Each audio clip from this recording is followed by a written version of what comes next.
MA history സബ്ജക്റ്റിൻ്റെ third സെമ്മിൻ്റെ പാർട്ടായ പെർസ്പെക്റ്റീവ് ഓഫ് ഹ്യൂമൻ റൈറ്റ്സ് എന്ന ടെക്സ്റ്റിലെ 3.4 ആണ് നമ്മളിന്ന് നോക്കാൻ പോകുന്നത്. Collective involvement and shared decision making. കൂട്ടായ പങ്കാളിത്തവും പങ്കിട്ട് തീരുമാനങ്ങളെടുക്കലും. ഓരോ വ്യക്തിയും തൻ്റെ ജീവിതത്തെയും ക്ഷേമത്തെയും ബാധിക്കുന്ന തീരുമാനങ്ങളെടുക്കൽ പ്രക്രിയകളിൽ ഏർപ്പെടാനും അല്ലെങ്കിൽ അതിനെക്കുറിച്ച് വിവരങ്ങൾ ലഭ്യമാക്കാനും അന്തർലീനമായ അവകാശമുണ്ട്. ഒരു അവകാശ അധിഷ്ഠിത സമീപനം വൈവിധ്യമാർന്ന പങ്കാളികളിൽ നിന്ന് സജീവ പങ്കാളിത്തം ആവശ്യപ്പെടുന്നു. അതിൽ കമ്മ്യൂണിറ്റികൾ, സിവിൽ സൊസൈറ്റി ഓർഗനൈസേഷനുകൾ, ന്യൂനപക്ഷ വിഭാഗങ്ങൾ, സ്ത്രീകൾ, യുവാക്കൾ, തദ്ദേശവാസികൾ, മറ്റ് തിരിച്ചറിഞ്ഞ ഗ്രൂപ്പുകൾ എന്നിവ ഉൾപ്പെടുന്നു.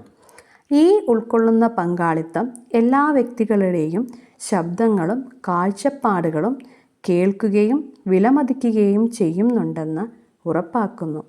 ഇത് കൂടുതൽ വിവരമുള്ളതും തുല്യവും ഉത്തരവാദിത്തപരവുമായ തീരുമാനങ്ങളെടുക്കൽ പ്രക്രിയകൾ സാധ്യമാക്കുന്നു.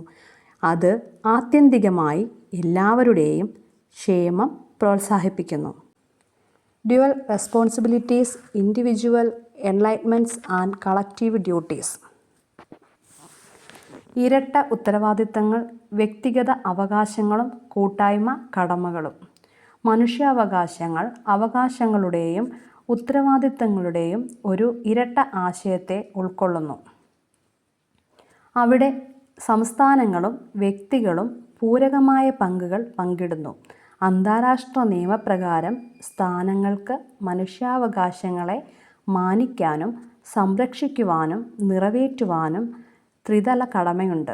അതിൽ മനുഷ്യാവകാശങ്ങളെ ലംഘിക്കുന്നതിനോ നിയന്ത്രിക്കുന്നതിനോ ആയ പ്രവർത്തനങ്ങളിൽ നിന്ന് വിട്ടുനിൽക്കുക, മാനിക്കാനുള്ള ബാധ്യത, മനുഷ്യാവകാശ ലംഘനങ്ങളിൽ നിന്ന് വ്യക്തികളെയും ഗ്രൂപ്പുകളെയും സംരക്ഷിക്കാനുള്ള ബാധ്യത, കൂടാതെ അടിസ്ഥാന മനുഷ്യാവകാശങ്ങളുടെ സാക്ഷാത്കാരം സജീവമായി പ്രോത്സാഹിപ്പിക്കുകയും സുഗമമാക്കുകയും ചെയ്യുക, അതായത് നിറവേറ്റാനുള്ള ബാധ്യത എന്നിവ ഉൾപ്പെടുന്നു.